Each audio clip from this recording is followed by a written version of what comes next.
जय माता दी। प्रेम से बोलिए संतोषी माता की जय। आज शुक्रवार के दिन आप सुनिए संतोषी माता की व्रत कथा। एक बुढ़िया थी और उसके 7 बेटे थे। 6 बेटे कमाने वाले थे और एक बेटा निकम्मा था। बुढ़िया माँ 6 पुत्रों की रसोई बनाती, भोजन कराती और पीछे से जो कुछ बचता वो 7वें पुत्र को दे देती। परंतु वह बड़ा भोला भाला था, मन में कुछ विचार नहीं करता था। एक दिन वह अपनी बहू से बोला, देखो मेरी माता का मुझ पर कितना प्रेम है। वह बोली, क्यों नहीं, सबका झूठा बचा हुआ तुमको खिलाती है। वह बोला, ऐसा भी हो सकता है क्या? मैं जब तक आंखों से न देखूं मान नहीं सकता। बहू ने हंसकर कहा, देख लोगे तब तो मानोगी। कुछ दिन बाद बड़ा त्योहार आया। घर में 7 प्रकार के भोजन और चूरमा के लड्डू बने। वह जांचने को सर के दर्द का बहाना कर पतला कपड़ा सिर पर ओढ़कर रसोई घर में सो गया और कपड़े में से सब देखता रहा। 6 भाई भोजन करने आए। उसने देखा माँ ने उनके लिए सुंदर सुंदर आसन बिछाए, 7 प्रकार की रसोई परोसी। वह आग्रह करके जिमाती रही, वह देखता रहा।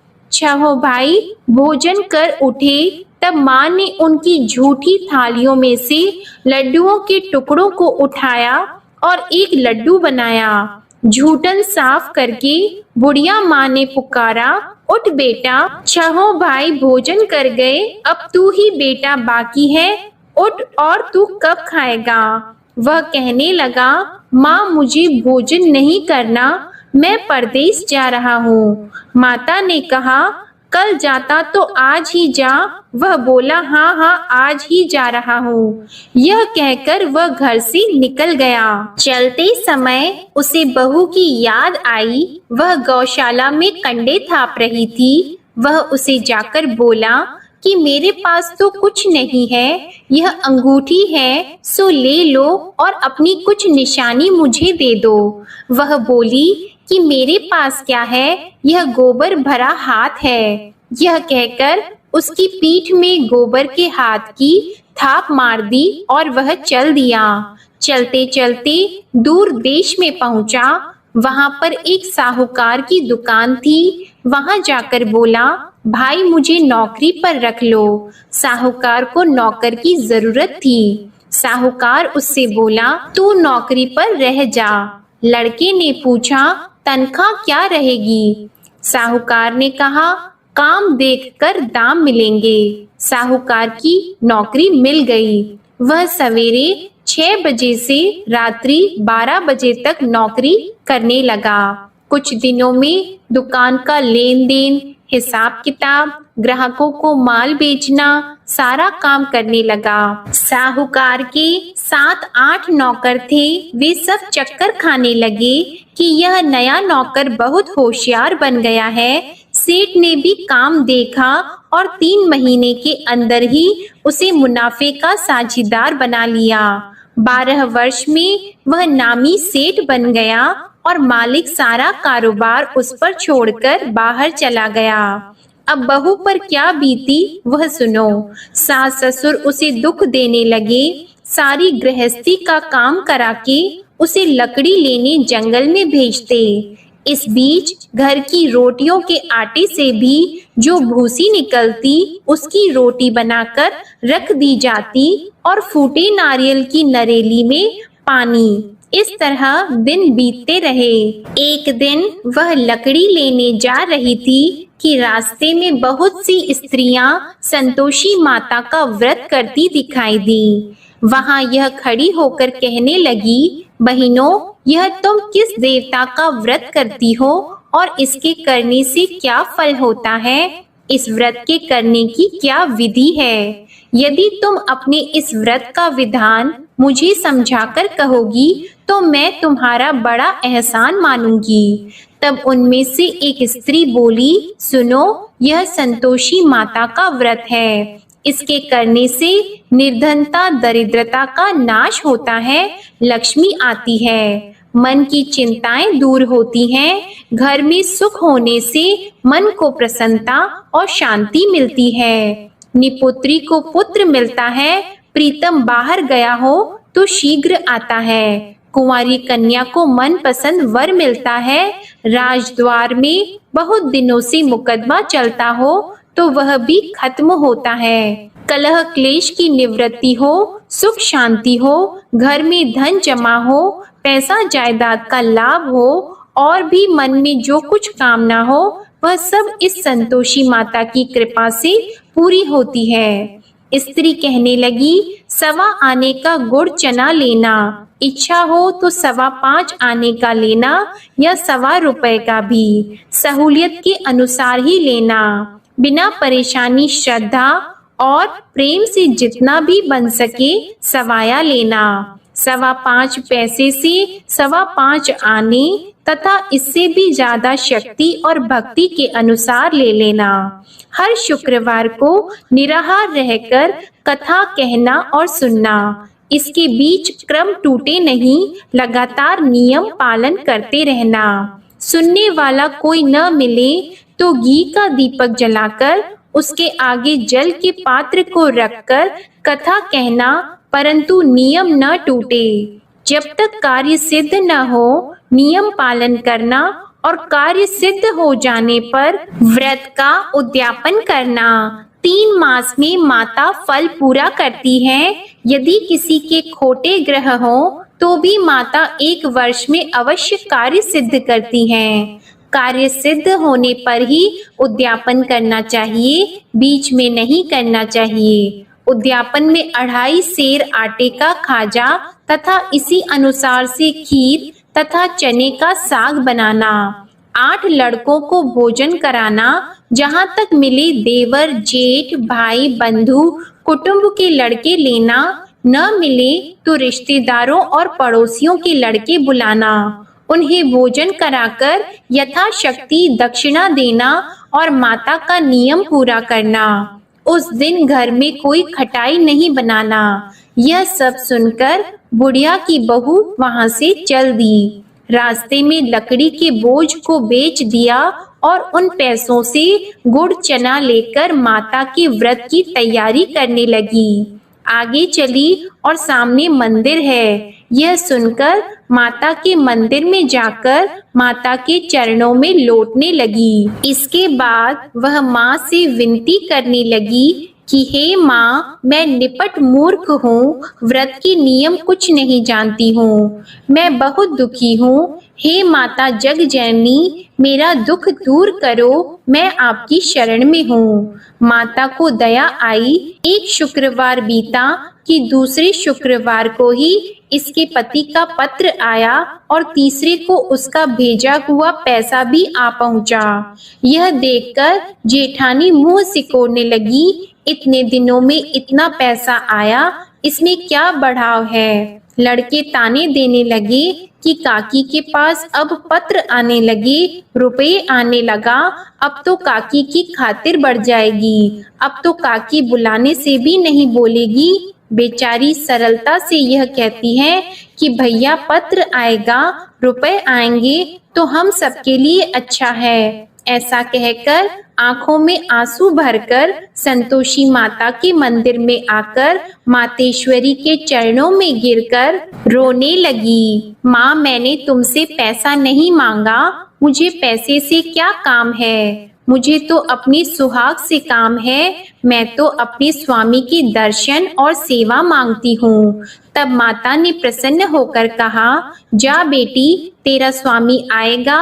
यह सुनकर खुशी से वह बावली होकर घर जाकर काम करने लगी। अब संतोषी माँ विचार करने लगी, इस भोली पुत्री से मैंने कह तो दिया कि तेरा पति आएगा, पर आएगा कहाँ से? वह तो इसे स्वप्न में भी याद नहीं करता। इसे याद दिलाने तो मुझे ही जाना पड़ेगा। इस तरह माता उस बुढ़िया के बेटे के पास जाकर स्वप्न में प्रकट होकर कहने लगी, साहूकार के बेटे, सोता है या जागता है? वह कहता है, माता सोता भी नहीं हूँ, जागता भी नहीं हूँ, बीच में ही हूँ, कहो क्या आज्ञा है। माँ कहने लगी, तेरा घर बार है या नहीं। वह बोला, मेरा सब कुछ है माता, माँ बाप भाई बहन बहू क्या कमी है। माँ बोली, पुत्र तेरी घरवाली कष्ट उठा रही है, माँ बाप उसे दुख दे रहे हैं, वह तेरे लिए तरस रही है,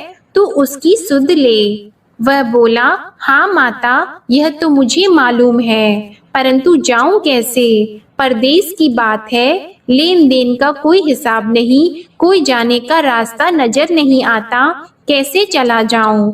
माँ कहने लगी, मेरी बात मान, सवेरे नहा धोकर संतोषी माता का नाम लेकर घी का दीपक जलाकर दंडवत कर दुकान पर जा बैठना। देखते देखते तेरा लेन देन चुक जाएगा, जमा माल बिक जाएगा, सांझ होते होते धन का ढेर लग जाएगा। अब तो वह सवेरे बहुत ही जल्दी उठकर मित्र बंधुओं से अपनी सपने की बात कहता है। वे सब उसकी बात अनसुनी करके खिल्ली उड़ाने लगे। कहीं सपने भी सच्चे होते हैं। एक बूढ़ा बोला, देख भाई मेरी बात मान, इस तरह साच झूठ कहने के बदले देवता ने जैसा ही कहा है वैसा ही करना, तेरा क्या जाता है। अब बूढ़े की बात मानकर वह नहा धोकर संतोषी माता को दंडवत कर घी का दीपक जलाकर दुकान पर जा बैठता है। थोड़ी देर में वह क्या देखता है कि देने वाले रुपया लाए, लेने वाले हिसाब लाए।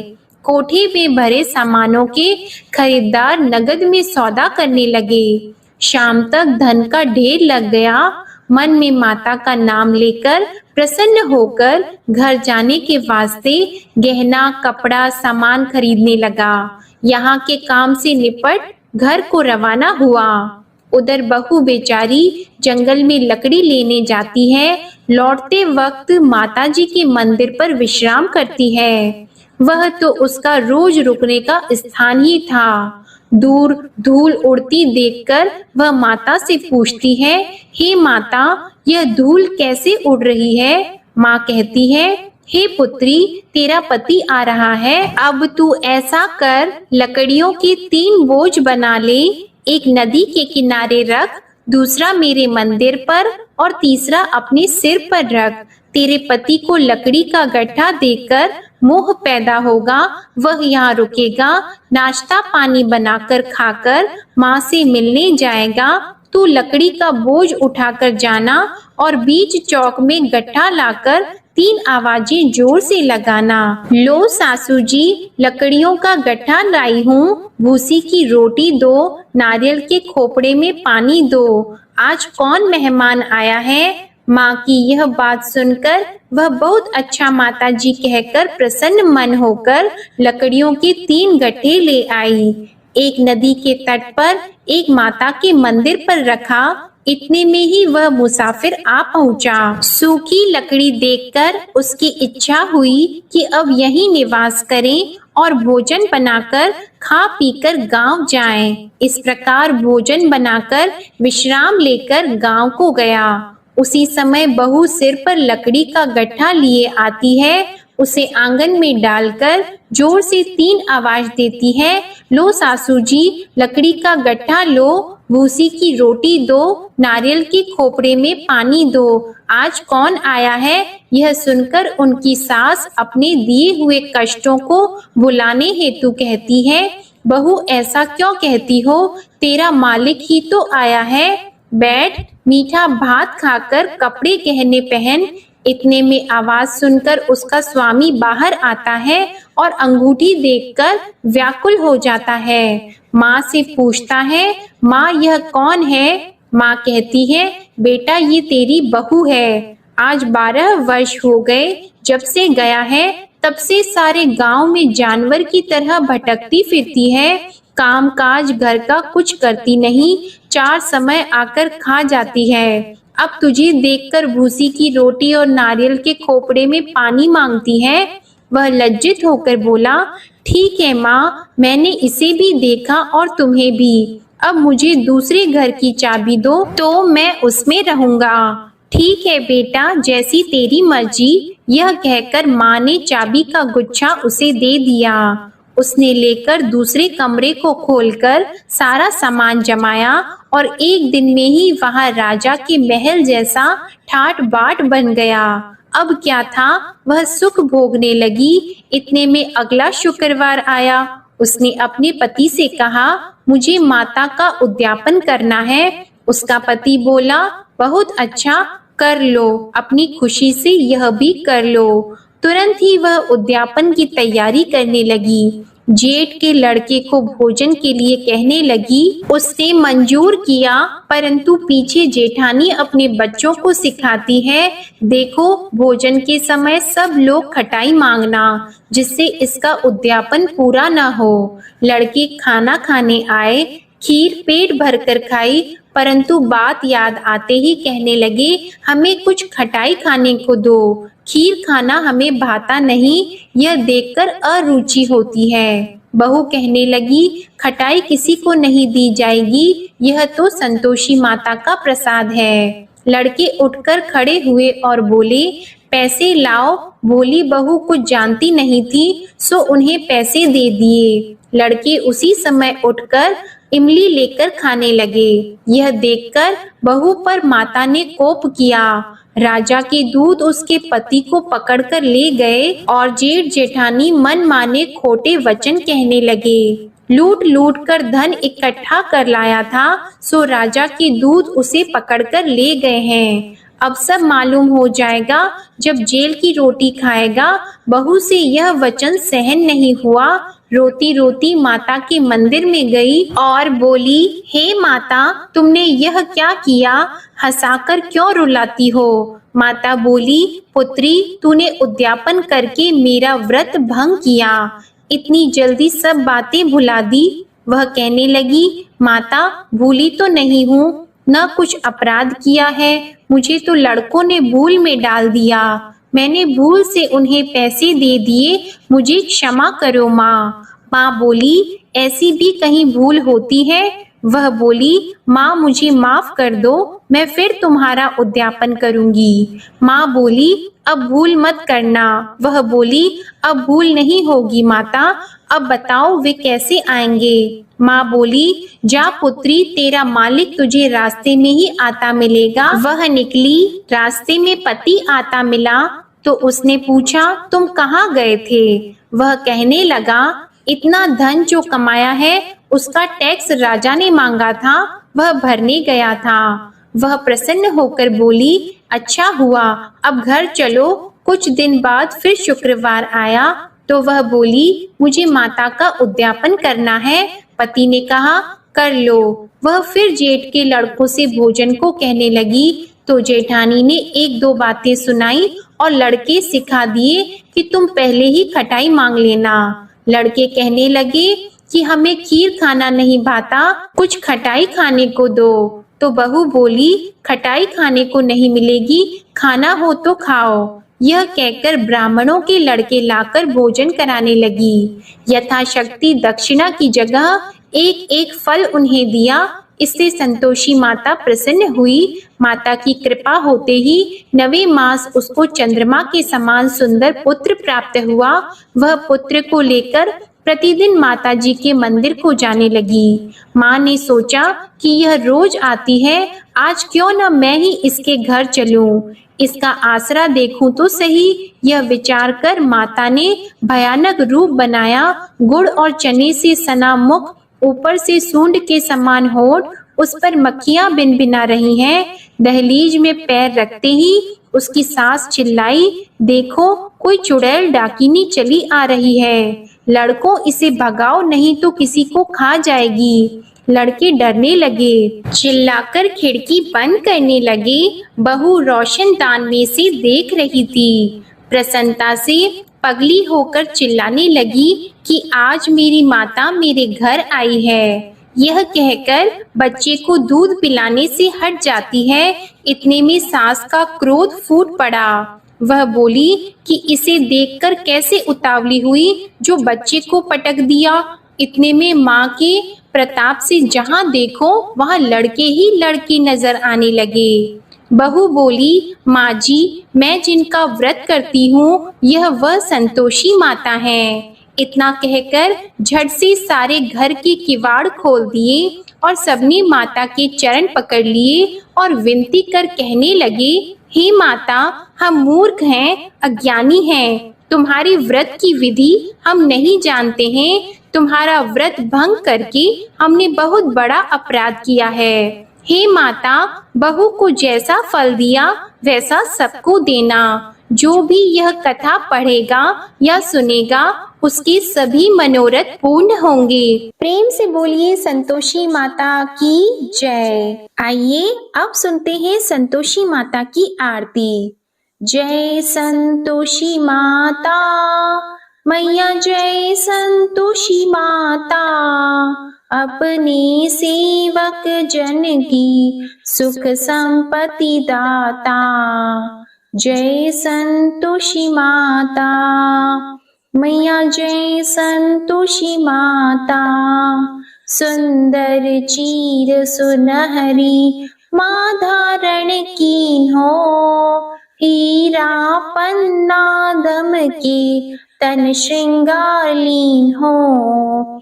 जय संतोषी माता मैया, जय संतोषी माता, गेरू लाल छटा छवि बदन कमल सोहे, मंद हंसत करुणामय, मंद हंसत करुणामय, त्रिभुवन जन मोहे। जय संतोषी माता मैया, जय संतोषी माता, स्वर्ण सिंहासन बैठी चवर ढुरे प्यारे, धूप दीप मधुमेवा भोग धरे न्यारे। जय संतोषी माता मैया, जय संतोषी माता, गुड़ अरु चना परम प्रिय तामे संतोष कियो, संतोषी कहलाई भक्तन वैभव दियो। जय संतोषी माता मैया, जय संतोषी माता, शुक्रवार प्रिय मानत आज दिवस सोही, भक्त मंडली छाई कथा सुनत मोही। जय संतोषी माता मैया, जय संतोषी माता, मंदिर जगमग ज्योति मंगल ध्वनि छाई, विनय करी हम बालक चरणन सिर नाई। जय संतोषी माता मैया, जय संतोषी माता, भक्ति भावमय पूजा अंगीकृत कीजिए, जो मन बसे हमारी इच्छा फल दीजिए। जय संतोषी माता मैया, जय संतोषी माता, दुखी दरिद्री रोगी संकट मुक्त किए, बहु धन धान्य भरे घर सुख सौभाग्य दिए। जय संतोषी माता मैया, जय संतोषी माता, ध्यान धरियो जिस जन ने मन वांछित फल पायो, पूजा कथा श्रवण कर घर आनंद आयो। जय संतोषी माता मैया, जय संतोषी माता, शरण गहे की लज्जा राखियो जगदम्बे, संकट तू ही निवारे दयामयी अम्बे। जय संतोषी माता। मैया जय संतोषी माता। संतोषी माँ की आरती जो कोई नर गावे, रिद्धि सिद्धि सुख संपत्ति जी भर कर पावे। जय संतोषी माता। मैया जय संतोषी माता। जय संतोषी माता। प्रेम से बोलिए संतोषी माता की जय। आपको आज की कथा और ये आरती पसंद आए तो वीडियो को लाइक करके चैनल को जरूर सब्सक्राइब करिएगा और कमेंट में संतोषी माता की जय भी जरूर लिखिएगा। इसी के साथ आप हमारे चैनल पर वैशाख मास महात्म्य की कथाएं और वैशाख में सुनी जाने वाली अन्य कहानियां भी जरूर सुनिएगा। जय माता दी।